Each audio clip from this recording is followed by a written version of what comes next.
Esto pongan atención, vamos a describir cosas, pero yo quiero que ustedes las repasen cada uno y tomen apunte. Ya, los factores que controlan la lixiviación. Depende si es controlada por difusión o por la reacción química. ¿Ya? Difusión es un proceso de transferencia de materia. Si tú tienes alguna barrera que impida el paso de tanto el ácido o la salida del elemento, esto va a ser limitante, va a haber una resistencia. Y ese es el caso cuando tenemos, por ejemplo, una reacción química con formación de capa ceniza, que hay una ecuación bien particular, que la mostré al principio de la clase.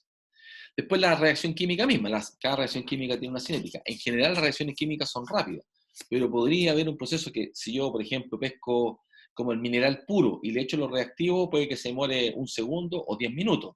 Pero esa ya es la cinética de la reacción química, la cual puedo acelerar con temperatura. ¿Ah? Entonces aquí entra el juego de la energía activación. Esta energía activación yo la bajo con aumentando la temperatura, ¿ah? La ecuación de Arrhenius, ¿cierto?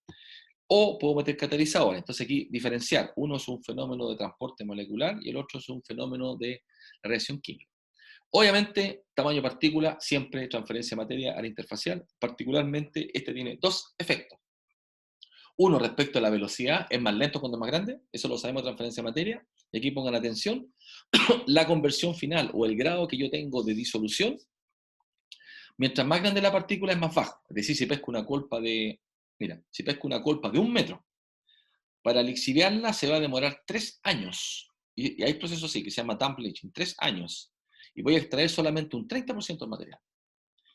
Voy a después ser capaz de sacar un 30% en 3 años. Si lo dejo 1.000.000 de años, saco todo. O más, 1.000.000.000 de años. Se puede calcular entre broma y broma. ¿Te fijas? Ahora, si esa partícula yo la achico a 150 micrones, la misma, el mismo pesco la roca, la achico a 150 micrones. ¿Sí? 150 micrones son 0.15 milímetros. Ahí yo voy a poder sacar un 85% del material. De un 30 me voy a ir un 85, ¿sí? Y lo voy a hacer en 15 horas. Entonces, en vez de estar 3 años, voy a estar 15 horas. Ahora, ¿esto producto de qué? Tamaño, área interfacial, ¿cierto? Es el cinética. Y el grado de conversión hasta donde llego, eso es función de la liberación. Es decir, si tengo una partícula grande, todo el material de interés está como metido, ocluido significa. Metido significa ocluido en la matriz sólida, que cuesta mucho sacarlo, porque ese transporte es difusional. Por esa razón, se demora mucho en salir y sale muy poquito. ¿Ya? Después, las concentraciones reactivas. ¿Cuánta concentración de ácido, de férrico? El férrico funciona como oxidante. El cloruro de sodio, repito, lo voy a preguntar en los quizzes, el cloruro de sodio no es oxidante. El cloruro de sodio no cambia el ORP, lo que hace sí genera una condición corrosiva que recién se está conociendo. Esto lo estudiamos en un caso aplicado en la tesis del Franco Montalbán en Saldívar. Ahí estudiamos férrico y cloruro de sodio. Se ve claramente el efecto del cloruro de sodio sin cambiar el ORP. O sea, lo que les estoy comentando acá no es del libro, es un experimento que hicimos en escala industrial. ¿Ya? Después, si un tanque agitado, el nivel de mezclado, eso lo sabemos, transferencia de materia, mayor Reynolds, mayor mezclado. Y acá están los tipos de reacciones. El shrinking core model es cuando la reacción química se empieza a achicar, es el cristal de sal que ustedes hicieron en la tarea 1, y modelo difusión con resistencia es cuando su reacción química genera un segundo producto como azufre y forma como una cáscara, ¿ya? Esos son los modelos más conocidos, ¿ya? Obviamente el primer orden, el modelo de Klimpel, con dos constantes cinéticas, y esos serían como los más conocidos que ajustan todo. Ah, bueno, y el T a la N, que es los datos que yo les mandé a ustedes en sus respectivos proyectos, ajustan con T a la N, ese es caballo de batalla, ese T a la N, incluso lo hemos ocupado en secado, en lixiviación, extracción, casi todo lo ocupamos con T a la N, ajusta muy bien.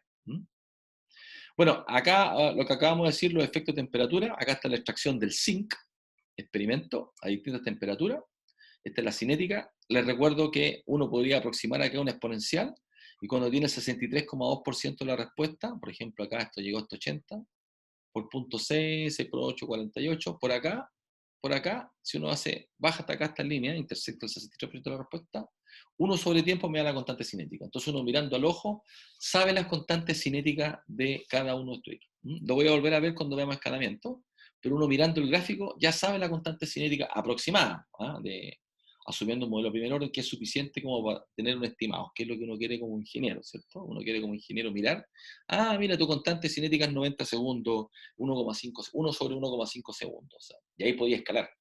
Esto es batch, con la información de K, escalamos un reactor continuo. Eso es lo que tenemos que aprender durante estas 2 sesiones de clase. ¿Cómo tomamos estos datos batch? cómo interpretamos estos datos batch y lo escalamos. ¿Ok? Acá tenemos el efecto de la granulometría. No sé si está clarito acá. Las partículas 75, aquí dice menos 75 milímetros y más 53 milímetros. O sea, esto está entre 75 micrones y 53 micrones. ¿Cómo se lee esto? Son todas las partículas que están bajo 75 micrones, pero están sobre 53. Ese es el menos 75 y el más 53, eso quiere decir. Comparan estos cuadraditos con estos triángulos, entre 45 y 38. Aquí está finito, ¿cierto? Esto finito ya evidentemente me cambia la constante cinética. ¿Se acuerdan que yo les explicaba eso del 63,2? ¿Cierto? Si multiplico esa altura acá por 63, 6 por 9, 54, el K me va a quedar por acá, me va a quedar justamente en los 90 segundos. Si lo hago para el más chiquitito, que el de acá, perdón, voy a ser el más grande primero, el más grande, está como en 8, 6 por 8, 48, está por aquí, la constante cinética de este es, la constante cinética es como 1 sobre 70.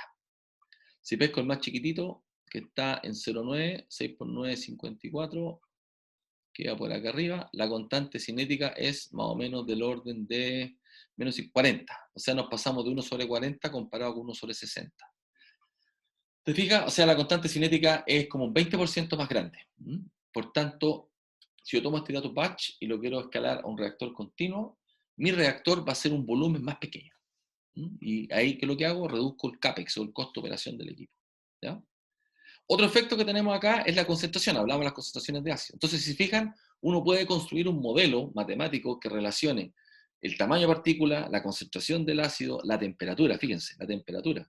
Y con eso tú podías escalar, pues ya se optimiza. Meter más temperatura es bueno, pero requiere trabajar a presión para no vaporizar, lleva un rastro clave. Meter más ácido es bueno, pero ¿hasta qué punto? O sea, si yo metí ácido de aquí para acá, gané harto, ¿cierto? Pero hay un límite, o sea, no vale la pena, por ejemplo, entre ese y ese está bueno, pero agregar un poco más no es tan bueno. No sé si me explico. Y eso se puede cuantificar, se puede sensibilizar. Lo que quiero que vean, que todos estos parámetros, para un caso particular del zinc, que es el que más hemos estudiado, estas variables sí afectan harto. Y ustedes como ingeniero de proceso, tanto en diseño como en operación, son las variables que van a manejar. Y eso es lo que tienen que entender, las variables que influyen en el proceso. Bueno, los otros factores que influyen, obviamente, son la mineralogía. Entonces, distintos minerales. Estas fotos son reales. Ese es cobre natural. Ese es cuprita, malaquita. Creo que tengo algún mineral aquí. No lo tengo tan a mano, los tengo en la oficina. Los óxidos se exhiben facilito. Los sulfuros un poco más complicados. Por ejemplo, si usted tiene cobre puro, usted agarra una galambre de cobre y lo mete en ácido sulfúrico o lo mete en ácido nítrico, no va a pasar nada, no se va a disolver. Para que se disuelva tiene que echarle un oxidante, como por ejemplo oxigenar. ¿Estamos claros? Tienen que ser los dos factores para poder disolverlo. Entonces aquí van a aparecer los diagramas Purvé, que ya los muestro en la siguiente slide, que es la relación entre las especies que se disuelven o las especies presentes en función del pH y el RP. Dentro de los parámetros que influyen, obviamente va a depender de, cuando tiene una partícula, el nivel de cracks o grietas que tenga, el nivel de poros, porque esa larga área interfacial que está agregando.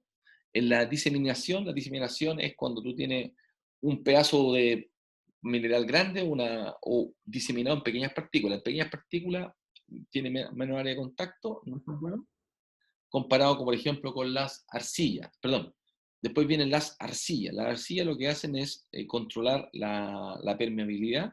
¿Sí? En general, la presencia de arcilla es malo para la lixiviación. La pulpa. La pulpa, cuando tiene un tanque agitado, el tamaño de la partícula es la rheología. La rheología me va a limitar el mezclado. Si tengo partículas muy finas, es bueno para la lixiviación, pero malo para el mezclado, como describíamos. Ahora, dentro de las tecnologías de lixiviación, ¿qué es lo que viene ahora? Lixiviación in situ, dump, botadero, heap leaching, que es la pila, tanque agitado y el reactor autoclave. Esos son los procesos que vamos a